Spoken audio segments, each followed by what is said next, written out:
uma comunicação que vai ser dada aqui pelas nossas irmãs, que são do José Eusébio, né? Vou passar para você.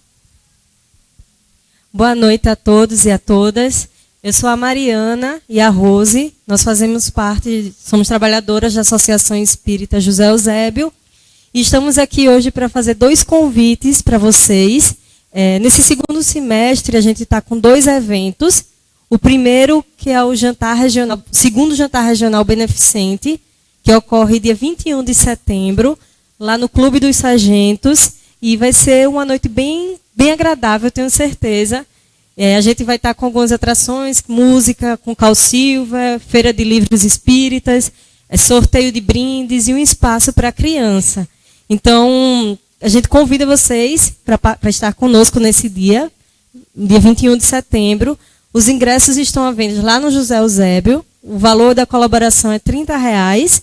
Criança de 0 a 6 anos não paga. De 7 a 12 é meia. E o segundo evento, que vai ocorrer dia 8 e 9 de dezembro, é o seminário de estudo sobre mediunidade. Nesse evento, a gente tem 2 convidados especiais, que é o nosso irmão Frederico Menezes, de Recife, e o Wagner Paixão, de Minas Gerais. Eles estão vindo. O Fred faz também um convite especial, que nesse dia ele vai estar lançando um livro dele aqui. E esse evento vai ser realizado lá no auditório do Norcom, empresarial, por trás do Marcel Shopping. As vagas são limitadas. Os ingressos também estão à venda no José Eusébio, no valor de R$30, ou pelo site que está aqui nesse cartaz que a gente vai deixar aqui. Então, o convite que a gente faz para vocês, espero que a gente possa encontrá-los, tanto no evento do jantar quanto do seminário.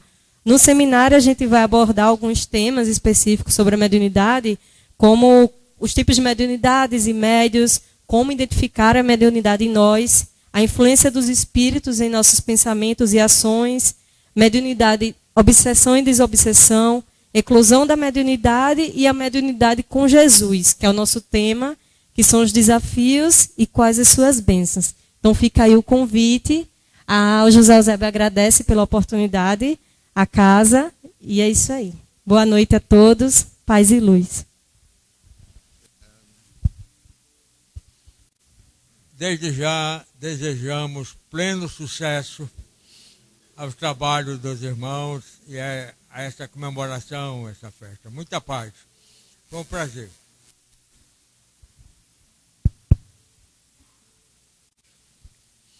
Dando início aos nossos trabalhos, como de costume, vamos atentar na página preparatória que está destinada a essa nossa noite de estudo.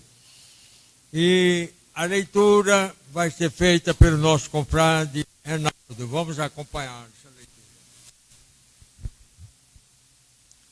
Boa noite. Disciplina.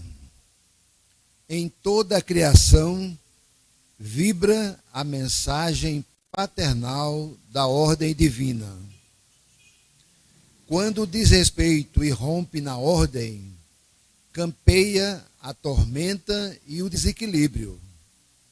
A ordem é irmã gêmea da disciplina, que sustenta a produção e inspira o progresso.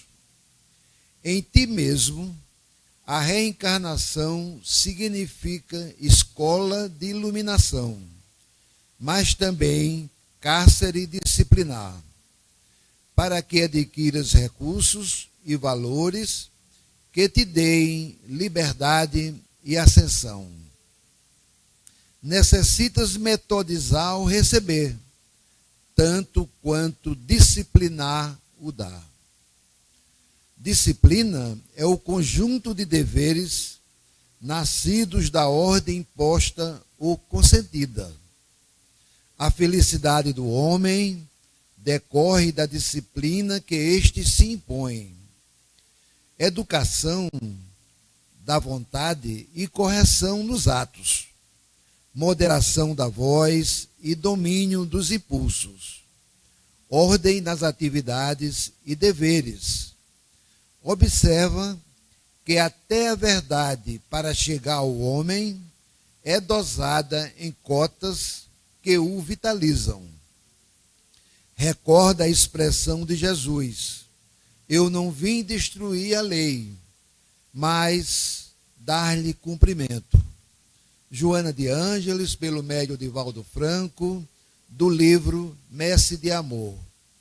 É uma lição bastante instrutiva para a nossa vida, para a nossa jornada na caminhada em direção a Jesus, que nos mostra o quanto é importante a disciplina em nossa vida.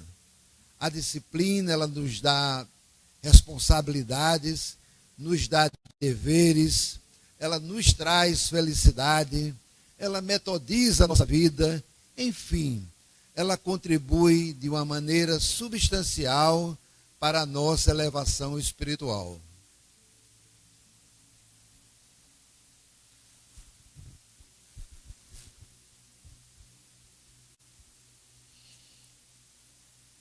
A prece inicial, vamos fazê-la acompanhando Teresa.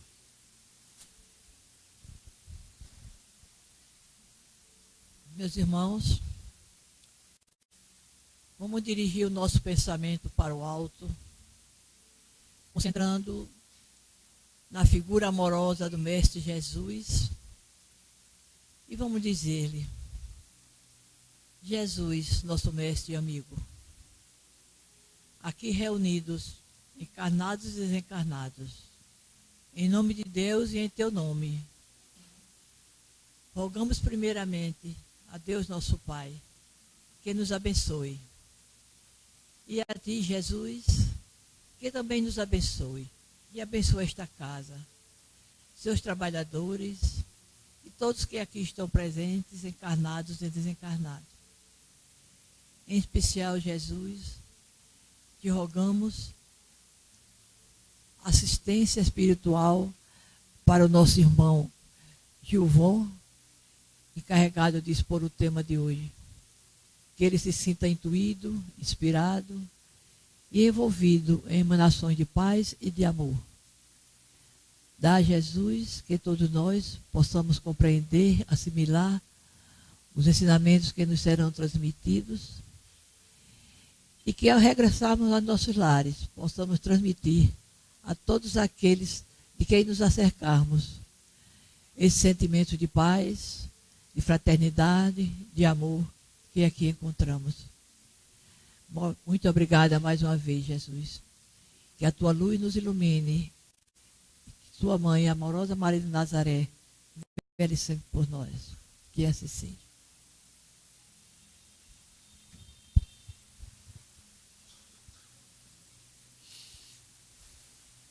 Preparamos-nos para a reunião da noite, com a leitura dessa página belíssima, com a prece. Agora vamos ouvir o nosso expositor, professor Gilvon Júnior, que nos vai trazer um tema palpitante: saúde e espiritualidade. Vamos ouvi-lo. Queridos irmãos, queridos amigos, nossa gratidão por estarmos aqui na noite de hoje com pessoas tão queridas. Vou pedir licença para abrir o botão, porque me garantiram que o botão fechado até aqui emagrecia. E pela risada de vocês eu vejo que não está adiantando muita coisa, né? No nosso último encontro nós trouxemos uma fala também sobre saúde e espiritualidade, mas sob o cunho evangélico, sob o olhar da espiritualidade na abordagem de Jesus. Hoje nós trazemos uma abordagem que nos foi solicitada pelo Conselho Regional de Medicina, para que se falasse de uma visão espiritualista acerca da espiritualidade. Faltarão, portanto, registros de ordem kardeciana na nossa apresentação. Então, desde já eu peço as desculpas para os mais puristas, que sempre há, não é? Peço as devidas desculpas. Iniciamos a nossa fala com um velho mito, uma velha dicotomia: ciência versus religião. Nós sempre fomos forçados a escolher um caminho ou outro. Nenhuma conciliação era possível. Ou se era uma pessoa inteligente, inquiridora, equilibrada, intelectual, ou se era um alienado do ponto de vista mental, um radical da fé, alguém que trazia padrões de comportamento para além do racional. Então sempre nos empurraram a discussão ou a dicotomia: ou se crê ou se sabe. Ou se assume um dogma como verdade, ou não se pode ter fé. E com fé não se pode, portanto com dogma, não se pode fazer ciência. Ou uma coisa ou outra. Nós temos um vago que até hoje reverbera em nós. Porque no fundo dos nossos corações, nós evoluímos, e aqui vou fazer uma fala nunca antes feita no Espiritismo, né? Nada é por acaso. Se vocês quiserem começar a anotar, é bom. O que significa dizer que todos nós nessa sala temos impulsos antagonistas, tanto em relação à ciência como em relação à religião. Ora nos questionamos se não seria fanatismo, ora nos questionamos se não é cientificismo. No meio espírita é muito comum essa associação. Há um sentimento que é a base de tudo, é o sentimento, a famosa tríade. Eu sinto, penso no campo do sentimento, e às vezes mais do que pensar, racionalizo e ajo. Tudo bem? Então todo pensamento é engendrado antes em um sentimento.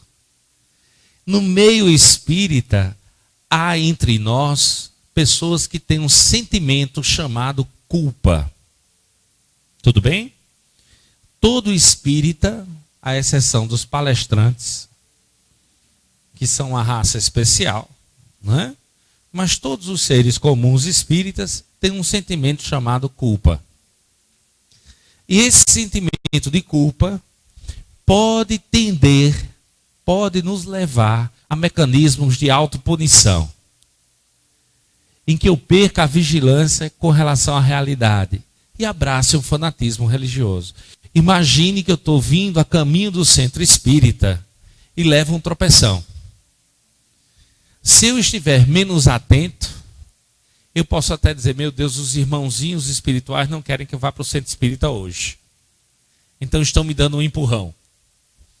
Então eu estou justificando tudo em função de uma visão errônea em relação à religião.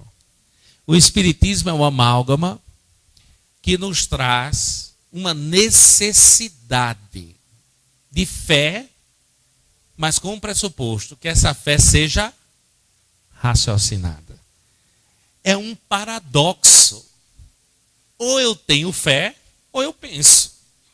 Só o Espiritismo propõe: para que você tenha a verdadeira fé, é necessário que você a aceite, não só no coração, mas também com a razão.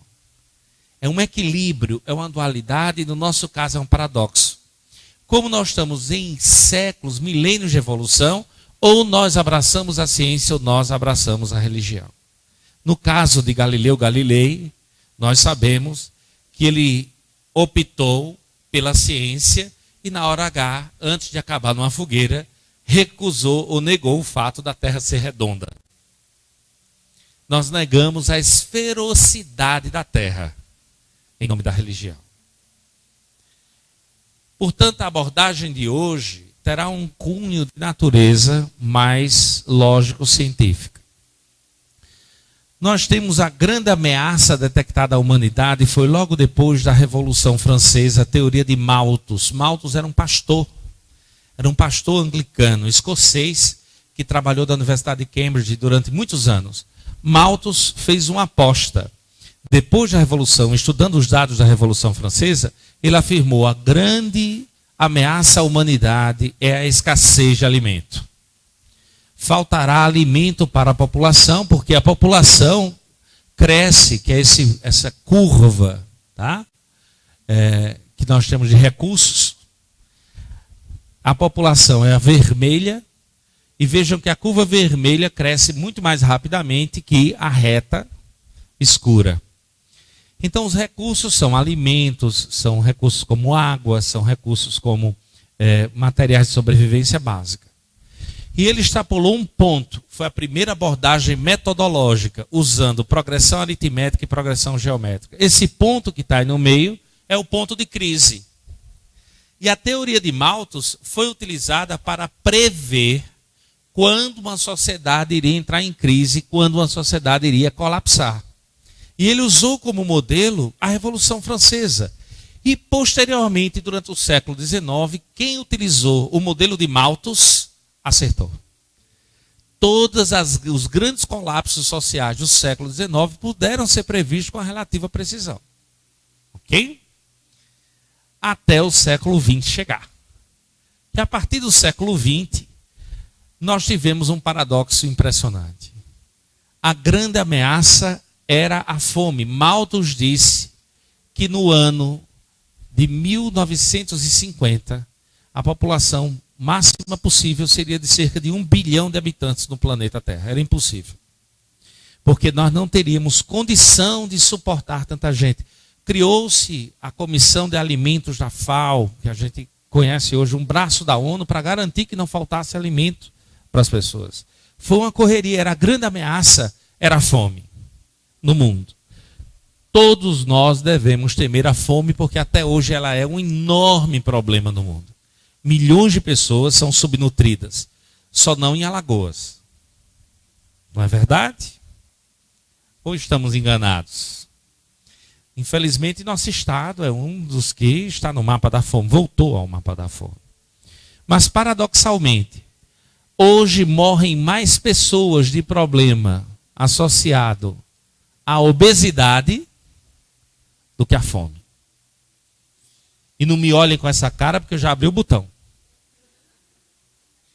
Tudo bem? A teoria de Malthus falhou. Nós temos alguns que recobram isso, dizendo que, na verdade, o modelo de recursos pode ser imaterial, são chamados neomalthusianos. Mas essa é uma discussão para depois. A teoria de Malthus não nos ajuda. Qual é a grande ameaça à saúde da população no mundo hoje?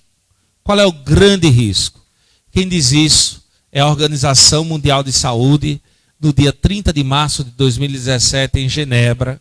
A Organização Mundial de Saúde declara: a depressão é a principal causa de saúde e deficiência em todo o mundo. De acordo com as últimas estimativas da OMS, mais de 300 milhões de pessoas agora estão vivendo com depressão. Vou repetir o número. Mais de quanto? 300 milhões de pessoas estão agora vivendo com depressão. Um aumento de mais de 18%, 18% de aumento, o que indica que é uma curva exponencial. Entre 2005 e 2015, em menos de 10 anos, já está aprovada aqui uma progressão geométrica. A falta de apoio para pessoas com transtornos mentais, juntamente com o medo do estigma, evita muitos acesso, desculpa a tradução, ao tratamento que precisam para viver vidas mais saudáveis e produtivas. Aqui embaixo está a fome, que é o relatório da Organização Mundial de Saúde, está no site deles. Malthus errou. Quem diria? A grande ameaça que nós temos à nossa existência não é mais uma ameaça material, a ausência de comida. A grande ameaça que nós temos à nossa existência é a depressão. Qual é a causa da depressão? Como ela começa? Qual é a gênese do processo depressivo? Como é que ela funciona? Qual é a sua dinâmica? A depressão é eminentemente uma doença da alma. Não é uma doença somente no corpo. Ela se expressa das mais variadas maneiras. Mas é uma doença da alma. Nós estamos vendendo antidepressivos como nunca na vida vendemos. e não estamos conseguindo resolver o problema da depressão. Temos um quadro terrível se aproximando de nós, num agravamento da questão da depressão, que é o quadro do suicídio. É já considerada uma epidemia silenciosa. Entre as mulheres de 16 a 24 anos de idade, é a terceira causa mortes no nosso país. Já se morre mais de problemas ligados ao suicídio do que de problemas de atropelamento de trânsito. Quem diria? Não é mais a fome, ela continua sendo um problema. Mas a grande ameaça que nós temos é uma ameaça eminentemente emocional. E aqui nós estamos num ambiente religioso. A gente pode fazer uma evocação transcendente de Jesus. Que queria dizer Jesus quando disse: nem só de pão vive o homem, mas de toda a palavra que vem de Deus. Ou a dizer: não basta viver, como falava Confúcio, quando fores ao mercado, compre arroz e flores. Arroz para viveres e flores para teres por que viver. Há, portanto, uma necessidade nossa que vai além do material, que muitas pessoas expressam agora sobre a epígrafe de qualidade de vida. Eu quero ter qualidade de vida. Eu preciso ter qualidade de vida.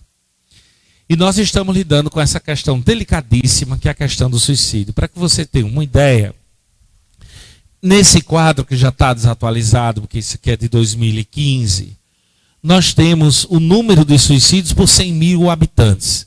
As cores vermelhas são onde esse número é superior a 16 suicídios por 100 mil habitantes. A cor amarela é onde nós temos entre 8 a 16 suicídios por 100 mil habitantes. A cor azul é onde nós temos menos de 8.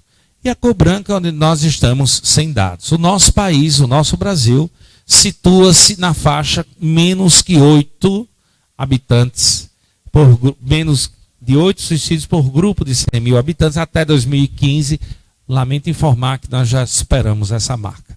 Já passamos para a região do amarelo, já estamos com 8,3. Já houve um crescimento. Aqui no nosso estado, uma cidade preocupa mais, Arapiraca. Arapiraca tem os maiores índices de suicídio hoje no estado de Alagoas. Há várias hipóteses para essa questão. Uma delas é o uso na fumicultura, o uso de alguns inseticidas que são lipossolúveis, que podem induzir a quadros depressivos. Há estudos nesse sentido. O fato é, a cidade de Maceió tem cerca de 5,9 suicídios por cada 100 mil.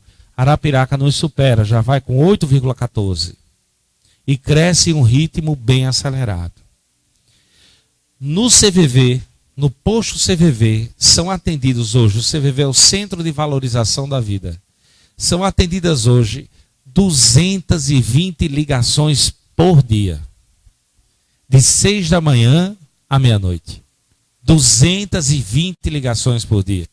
Quando o voluntário coloca o telefone, espera 3 segundos, ele toca e já se atende. No Brasil, são 2 milhões de ligações dia. Consegue imaginar um volume brutal como esse? Perdão, 2 milhões de ligações ano que são atendidas pelo CVV. É um volume brutal de ligações. Que diz o deprimido? A incompreensão. É um problema grande. Porque nós abordamos a questão da depressão com aspecto pseudo-religioso. E esquecemos do aspecto científico. Eu darei um exemplo. Se alguém entrar por essa porta aqui agora, com as pernas quebradas, nós vamos nos mobilizar, vamos pegá-lo, vamos colocar numa cadeira especial. Algumas pessoas vão ceder a vez, outras pessoas vão abrir as portas. Todos nós vamos nos condoer dessa pessoa. Se ela for cirurgiada, mais ainda. Mas se uma pessoa adentrar a nossa casa espírita e disser: eu estou deprimido, Pode ser que ela escute o seguinte: deprimido como? Se você está em perfeita saúde. Você tem 2 braços, 2 pernas. O que você tem é falta de fé. Se você tomar um passe, se tomar água fluidificada, vai ficar bem. O sofrimento de ordem emocional, portanto espiritual, que ambos são os mesmos, não tem comovido-nos. Nós não nos comovemos pelo sofrimento de ordem emocional. E muitas vezes a gente exige provas.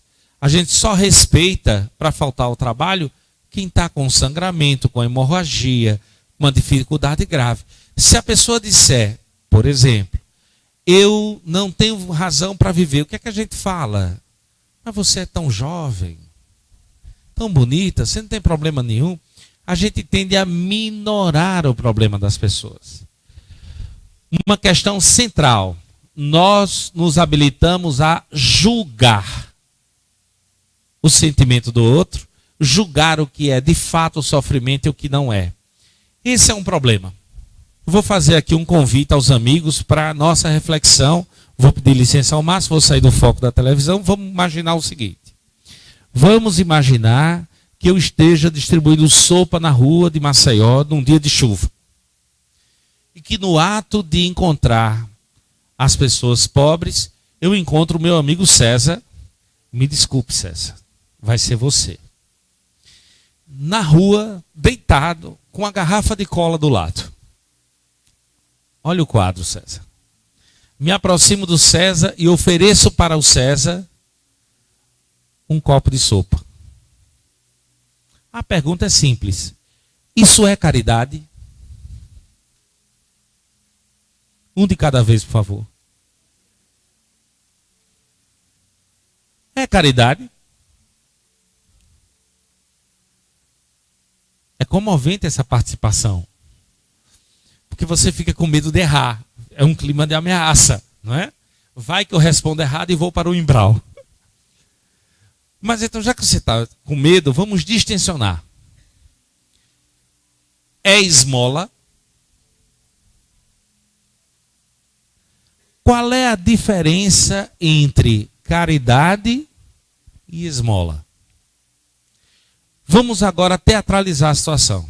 Eu estou colocando um copo de sopa nas mãos do nosso amigo. O nosso irmão está passando aqui, desculpa, eu não recordo o nome do senhor. O Alberto, o doutor Alberto, está lá, vê a cena e diz: olha que coisa linda, olha que gesto bonito, esse Gilvão é demais. Ainda por cima da palestra, veja que coisa linda. Já a Vera, desculpa, Vera. A Vera está aqui do lado, eu vou distribuir a sopa e a Vera está dizendo: Gilvão dando sopa só pode significar uma coisa. Esse aí vai ser candidato a deputado, breve. Ou a vereador, para ser mais modesto. Porque esse aí eu conheço. Boa coisa não é. Ele só se move quando tem algum interesse. Percebe o que define a diferença entre caridade e esmola? O sentimento e a intenção que me mobiliza. Mas a Vera pode saber o meu sentimento? Nosso companheiro Alberto pode saber o sentimento? Não. Na realidade, quando ele ou ela emitirem um parecer, eles vão estar falando de quem? Jesus é perfeito. A boca fala do que está cheio o coração. Porque eu posso avaliar o ato. Não é? Eu posso avaliar a ação. Mas eu não sou capaz de penetrar nem o pensamento, nem o sentimento. Eu posso estar doando sopa ao nosso amigo César pensando: toma logo, porque eu quero cada sopa que eu dou afasta um obsessor meu. Eu estou afogando meus obsessores em sopa. Lembra do pensamento religioso alienado? Toma lá da cá. Vou aqui afogar meus obsessores em sopa. Esse é um sentimento, portanto, eu estou praticando a caridade ou dando esmola. O que pode ser muito bom para o César, que ele tem fome. Tudo bem? Mas o que me move aí, o meu motor não é caritativo, eu não tenho interesse em caridade. Ou eu posso dar essa esmola e pensar assim: tome, porque se fosse eu no seu lugar, eu queria que alguém fizesse isso por mim. Eu morro de medo disso acontecer. Eu sou gordinho, não é medo, é pavor. Pavor de fome, não é? Então eu não quero, sob nenhuma hipótese, passar pelo que você está passando. Eu tenho empatia pelo seu sentimento. Não gostaria de estar vivendo o que você está vivendo. Eu me apiedo, eu me tomo de bom ânimo. Tudo bem? Nós julgamos o sentimento alheio num quadro de total precariedade. Não é possível nenhum de nós penetrar o pensamento ou o sentimento de ninguém. Daí Jesus, perfeito, o que é que ele dizia? Não julgues. Nós não estamos falando de julgar as chagas sociais, né? Não julgues. Está falando desse tipo de julgamento, da avaliação do sentimento do outro. Não julgues, e ele qualifica, para que não sejas o quê? Julgado. Na mesma medida. É perfeito. O que eu digo do outro é o que está em mim. Todo julgamento que eu faço de alguém, na verdade, é uma sentença que eu lanço sobre mim mesmo. Porque eu não tenho condição de avaliar o sentimento ou o pensamento de ninguém. Só há um ser, se é que nós podemos chamá-lo de ser, que tem essa condição. Deus. Fora ele, nada. Quando alguém suicida-se, qual é a frase comum que a gente escuta? Meu Deus, tão jovem, ou o que é pior, tinha tudo. Claro que não tinha tudo. Se tivesse, não teria praticado o ato. Tudo bem? Portanto, nós, principalmente que militamos na doutrina espírita, precisamos compreender a profundidade do desafio que estamos.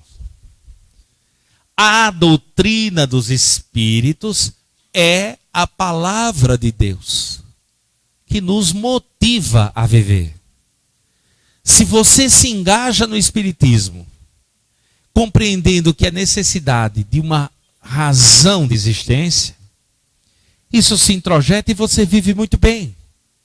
Se você penetra qualquer religião movido pela culpa, pelos mecanismos de punição, seja ela qual for, aquilo deixa de ser um prazer e passa a ser uma terrível obrigação.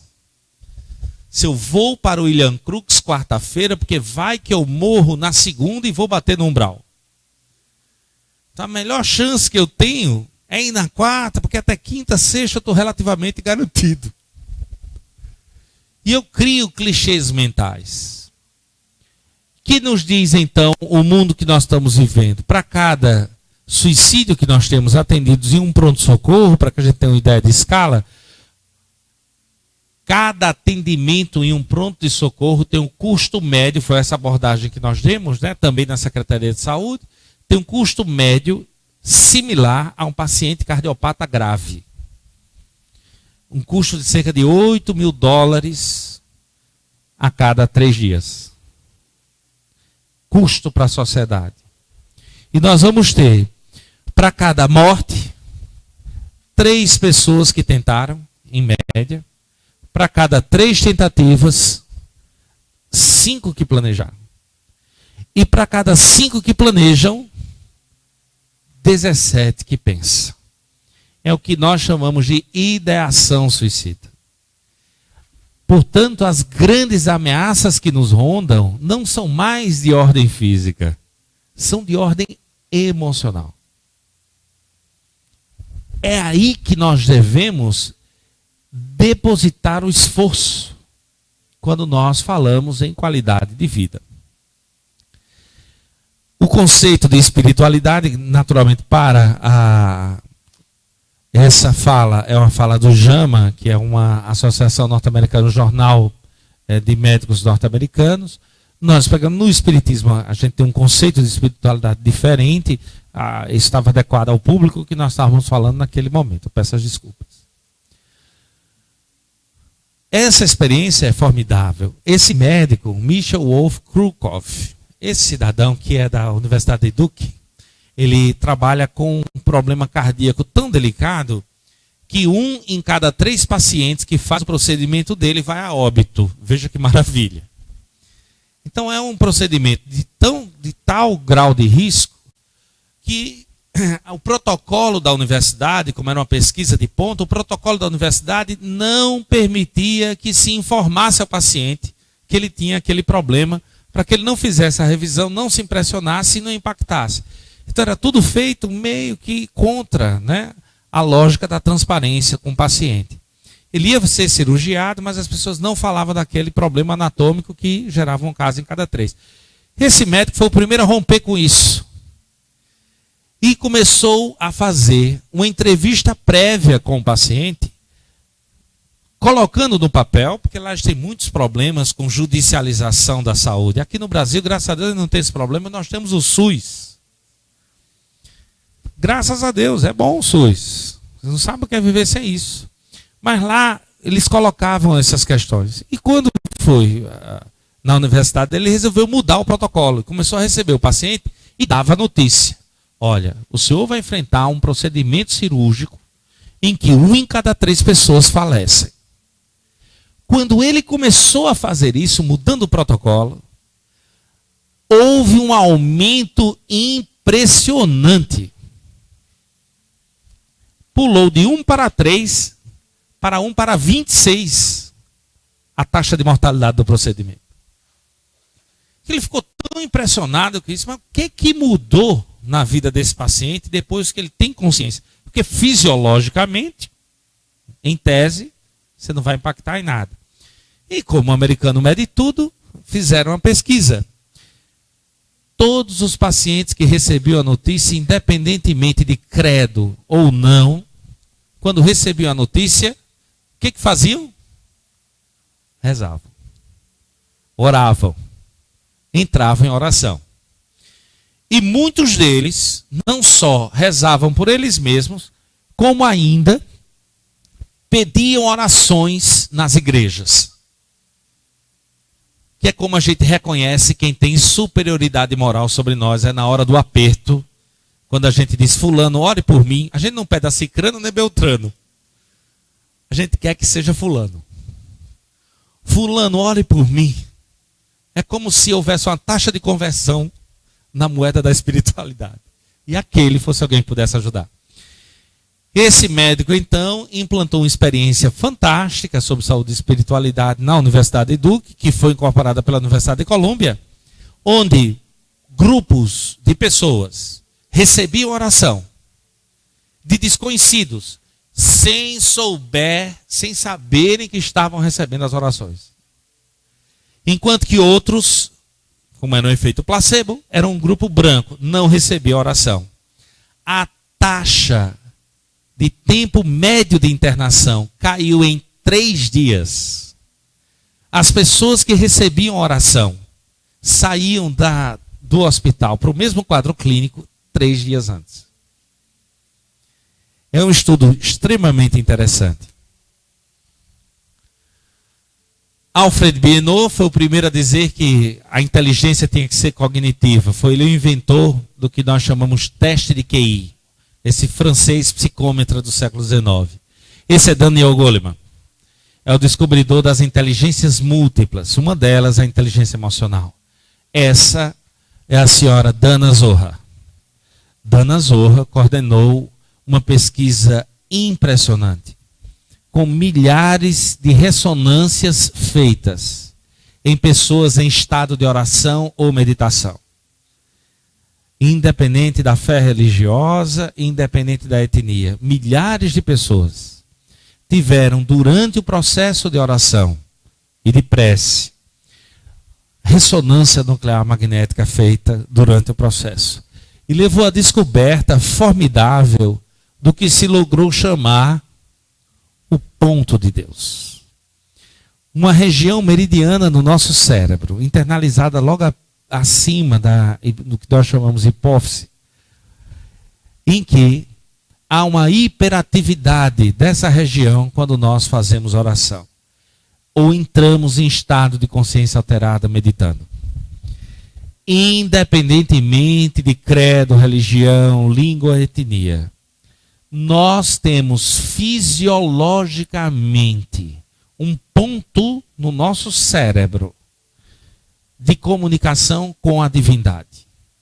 Você pode chamar de Alá, você pode chamar de Buda, você pode chamar de Deus, Brahma, Krishna, pouco importa.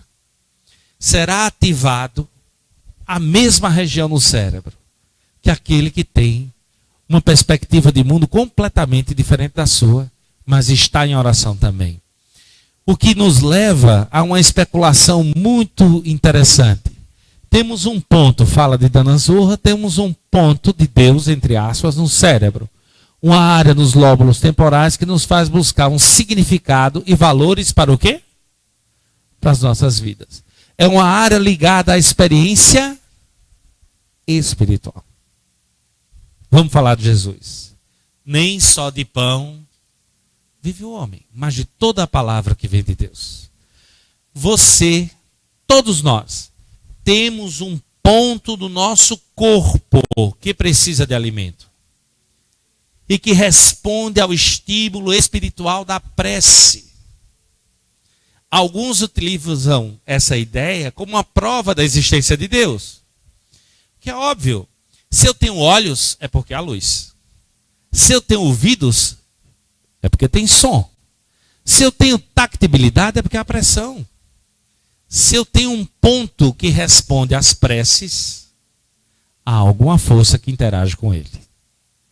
Porque ao longo do processo evolutivo, nada é desperdício. Há em nós, em todo ser vivo, uma necessidade radicada no corpo de espiritualidade. Quando eu me afasto, eu me deprimo. Quando eu me afasto, eu sofro. Nós não estamos falando de mecanismos de punição ou ameaça. Nós estamos falando de uma necessidade humana. Para a nossa saúde física, emocional, psíquica, nós precisamos de espiritualidade. O que é diferente de religião. Religião é uma expressão da sua espiritualidade. Aliás, é uma expressão temporária. Porque se nós reencarnarmos amanhã no Oriente Médio, muito provavelmente não seremos espíritas. Mas vamos buscar nas religiões islâmicas, dentro da religião islâmica, aquela corrente que se aproxime do que nós acreditamos. A comunicabilidade dos espíritos, a reencarnação e a sobrevivência do espírito ao corpo. Nós podemos ser sufis, por exemplo, que acreditam nas três coisas. Dentro de um contexto religioso diferente. O espiritismo é uma mensagem de cunho espiritual, que pode ser entendida e processada dentro de uma religião, que nós chamamos de movimento espírita. Tudo bem? O movimento espírita é como se interpreta a proposta do espiritismo, que tem a ver com espiritualidade, não com a religião. É por isso que o espiritismo, na sua dimensão da espiritualidade, tem uma proposta universal. Entenda, quando eu digo universal, eu estou falando do universo. Não é uma questão de semântica. as mesmas leis que valem para o nosso planeta, do ponto de vista moral, são válidas em qualquer ponto do universo. E nós gostaríamos de encerrar com a proposta do professor Mário Sérgio Cortella, que nós sempre nos toca muito. Hoje nós sabemos que o universo tem a forma de um dedal. Por hoje. Porque a ciência prevê um dinamismo que é próprio. Não deixa de ser lírico e poético. O nosso universo tem a forma de um dedal. Nesse universo, que muitos dizem que não é único, que na verdade é um caso de vários multiversos possíveis. Neste universo, nós temos cerca de 200 bilhões de galáxias. Estão registrando? Estão mesmo? Porque na saída eu vou perguntar um por um. Só sai daqui hoje quem souber o que eu estou falando. Então, o universo que nós conhecemos hoje, cerca de 200 bilhões de galáxias, muda o número conforme a nossa capacidade de contar. Ok? Porque nós hoje utilizamos ou a luz ou a ausência dela. Mas há outros recursos, esse número pode aumentar. Nós vivemos em uma dessas galáxias, que se chama Via Láctea, caminho do leite. Nessa... Como? Bilhões de sóis. Exatamente. É bom a gente conversar com o povo espírita, que é uma turma danada, viu? Então nessa nós temos cerca de 65 bilhões de sóis. Tudo bem? Nós vivemos ao redor de um sol.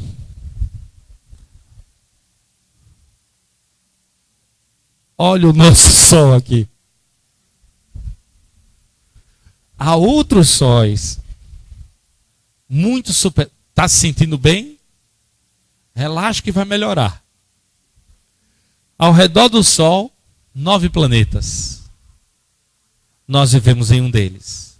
Nesse planeta, 9 bilhões de seres. 7 bilhões e meio. Vamos botar 7. Bilhões de seres humanos vivem hoje. Encarnados. Diz o livro dos Espíritos que é 1 para 5 aproximadamente. Então nós devemos ter cerca de 35 bilhões de seres humanos entre encarnados e desencarnados. Você é um deles. Não é incrível? Então quem é você? Veja que coisa boa para o nosso ego. Porque tem gente às vezes que perde o contato com a realidade, esquece quem é, sofre um Alzheimer temporário, uma amnésia, e fica perguntando aos outros quando está com raiva. Você sabe com quem está falando? Se alguém lhe fizer essa pergunta, pegue pelo braço e diga, você tem um tempinho? Você vai responder, você é uma pessoa, um ser humano, entre 35 bilhões de outros que existem.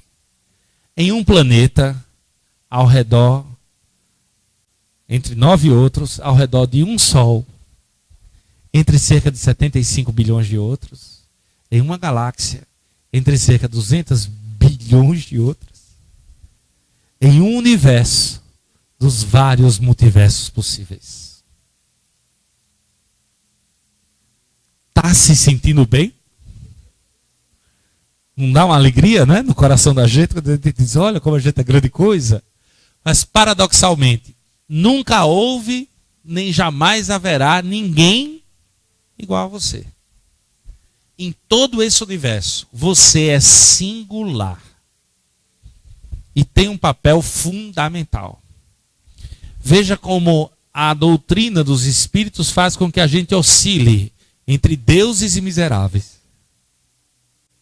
Não é? Porque nós somos as duas coisas ao mesmo tempo. Dana Zohar faz uma proposta muito similar à doutrina dos espíritos. Ela lista as 10 características do que ela chamou de quociente espiritual. Porque nós queremos medir tudo. Ela propõe como são as pessoas que têm mais alto quociente espiritual. praticam e estimulam o quê? O autoconhecimento. Mas alto lá, é o autoconhecimento como? Profundo. O que equivale a dizer que essa pessoa tem noção ou procura saber quem ela é, de onde ela veio, para onde ela vai. Porque se você reencarnou para trabalhar, estudar, ter uma casa, ter filhos e desencarnar depois, eu lamento informar, é muita falta de imaginação. Você tem uma história muito mais interessante. E vale a pena conhecer. Você vale a pena se conhecer. São conduzidos por valores humanos. São idealistas e creem no quê? Na vida. Creem na vida. Em uma sociedade que tem a cultura de morte, nós acreditamos na vida. Porque a nossa sociedade diz bandido bom é bandido morto. Porque quando a criança é indesejada, a nossa sociedade aborta. Quando o velho é inútil, nós fazemos eutanásia. Então nós temos uma cultura de morte. E ela propõe, se o caminho é a espiritualidade, a proposta é outra. São conduzidas por valores humanos, são idealistas e creem na vida. Crer na vida não é uma atitude patológica, mitológica do ponto de vista religioso. É fé na vida. A vida tem um poder impressionante. O poder da vida é magnífico. Não crer na vida é não compreender a vida, porque não é possível. Até quando nós vamos insistir na morte como resolução para a vida? Tem capacidade de encarar desafios e utilizar a adversidade a seu favor. É diferente daquela criatura que diz, meu Deus, por que comigo? Por que não com fulano que merecia? É capaz de transformar a seu favor as adversidades. São holísticos, têm a visão do todo integrado e a percepção da unidade. O que acontece a mim, acontece também a você. Nós vivemos em sociedade. Nós estamos interligados. Nós vivemos num mundo de resta-influenciação. Celebro a diversidade como fonte de beleza e aprendizado. Diversidade. Quando todo mundo fala em unidade, as pessoas espiritualizadas querem e respeitam a diversidade. A forma do outro ver o mundo e de se conduzir. Nós não desejamos estar entre os iguais, queremos compreender a diferença. O que é bem diferente do que a gente está vendo. Tem independência de pensamento e comportamento. Perguntam sempre, por quê? Para quê? São agentes de quê? Transformação. Pretendem mudar. Os inteligentes espiritualmente. Têm capacidade de colocar as coisas e os temas num contexto mais amplo. Não se perca com picuinha. Aquilo que parece um problema pequeno é transcendente. O indivíduo fuma. Aí você diz, que safadeza. Se você quiser, você para de fumar. É só parar. Se fosse só parar, ele já tinha parado. Há forças atuando ali. Não dá para ser simplista. Pare para pensar. Se fosse tão simples, por que você duvida da inteligência das pessoas? Se fosse tão simples resolver o problema, já estaria resolvido. Há forças e contextos muito poderosos agindo para que aquela situação permaneça como está.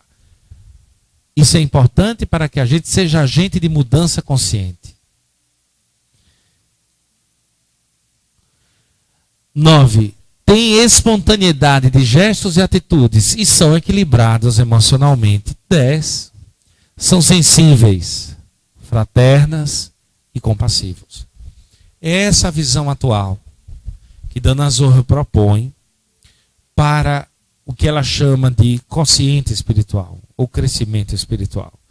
Nada de novo para nós no espiritismo. Nada de novo. Muda a conotação, mas perceba a beleza. Não importa o caminho por onde você vá, a destinação parece ser a mesma. Há uma convergência que deixa claro. E se você está vendo essa lista e dizendo, valei-me Jesus, quando é que eu vou conseguir? Vá no Evangelho segundo o Espiritismo e veja a descrição do homem de bem. É muito pior. E se você olhar essa descrição do homem de bem e disser, é impossível viver assim, desse jeito, é impossível. Lembre-se de como é a sua vida. De quantas vezes na existência você não disse a frase, eu estou cansado. Eu não suporto mais viver assim. Eu preciso fazer alguma coisa. Eu tenho que mudar. Porque se é difícil viver com a espiritualidade, sem ela, é impossível.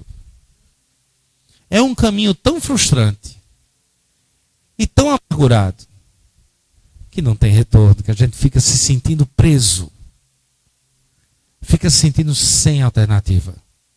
E nós gostaríamos de encerrar lembrando o convite de Jesus. Vim para que tenham vida. Veja que coisa bonita. Vim para que tenham vida. E complementa. E vos darei vida em abundância. Ou em outras palavras, vim para te dar vida. E não é pouca. É muita vida. Se você tiver fé na vida e tiver a coragem de enfrentar os seus desafios, vai superar. E vai receber muito mais. Muito obrigado, queridos amigos. Uma ótima noite a todos. Agradecemos ao nosso confrade, professor Gilvon. Desculpe eu invocar essa sua condição de professor, né?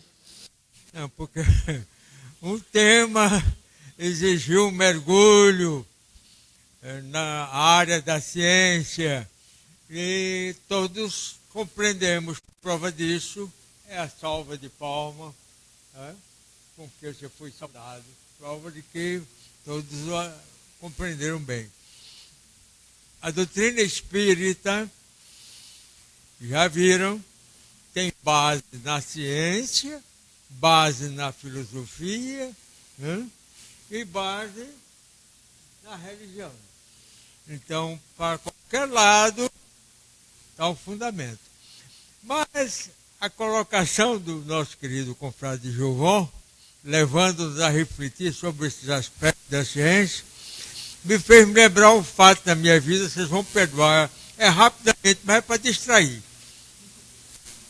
Estudava no Colégio Marista.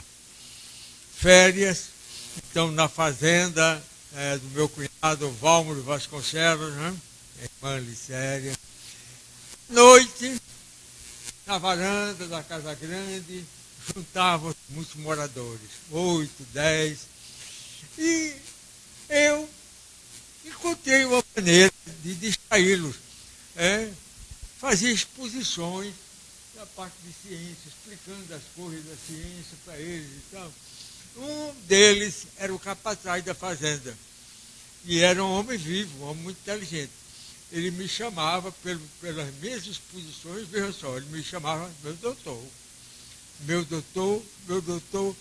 Mas quando um dia eu fiz um ensaio, candeeiro aceso é o sol. Aqui a bola é a terra. Redonda, vai rodando em torno do sol, a terra é assim, uma bola redonda. Aí eu notei que ele fechou a cara. Fechou a cara, daqui a pouco se levantou e disse, meu doutorzinho, e já foi rebaixando. Meu doutorzinho, quer dizer que a terra é redonda. Sério. E fica rodando. Meu doutorzinho, e agora, como é? Eu estou de cabeça para riba e de cabeça para baixo. Eu não esqueço isso de jeito nenhum. Né? Não é fácil. Você colocou bem o tema que todos nós percebemos que estamos de cabeça para cima. Né? De cabeça para riba. A minha mulher está me retificando. Estamos de cabeça para riba.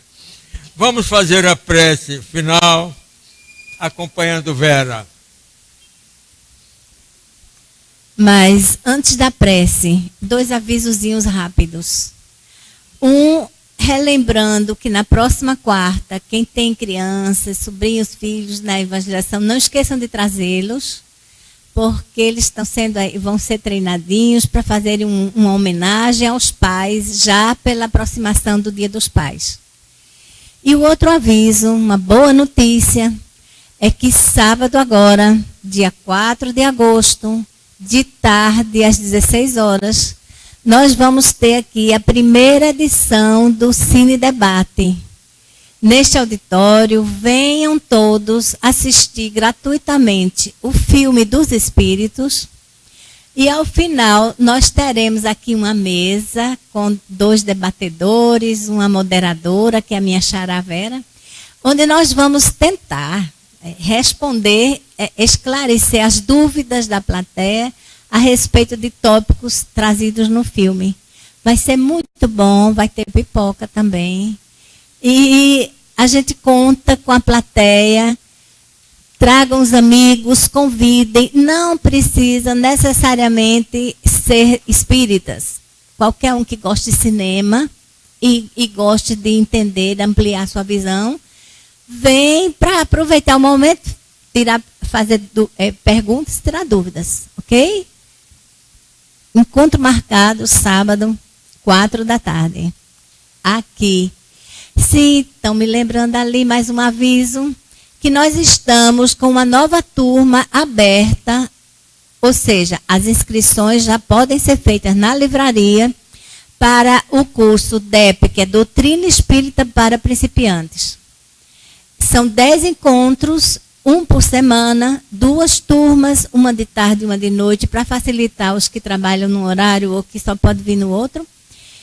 E para qualquer pessoa também, indistintamente da religião, que tem interesse de conhecer os fundamentos elementares, básicos da doutrina espírita.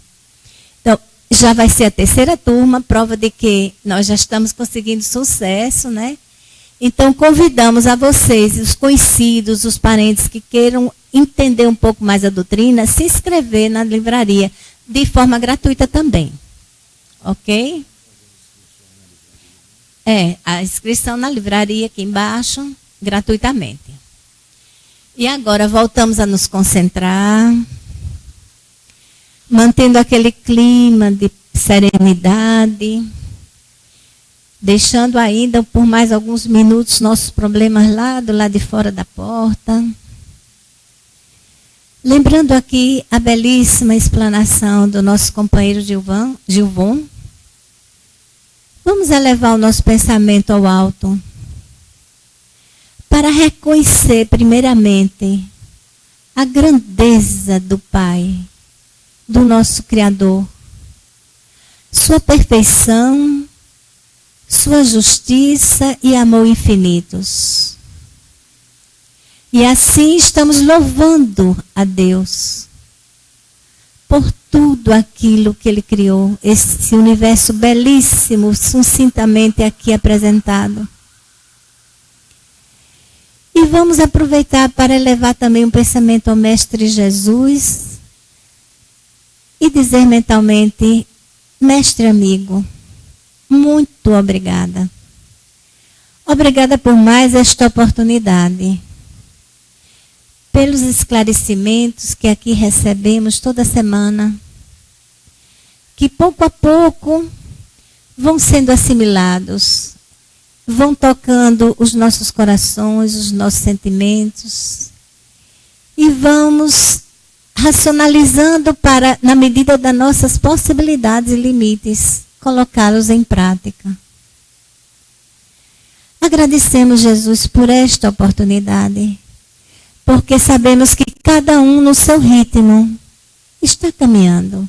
Cada um de nós aqui está caminhando em direção ao progresso, à ascensão espiritual. Rogamos, Senhor, que nos fortaleça nessa jornada, Porque são tantos os obstáculos, as quedas, as desilusões, que às vezes desejamos até desistir.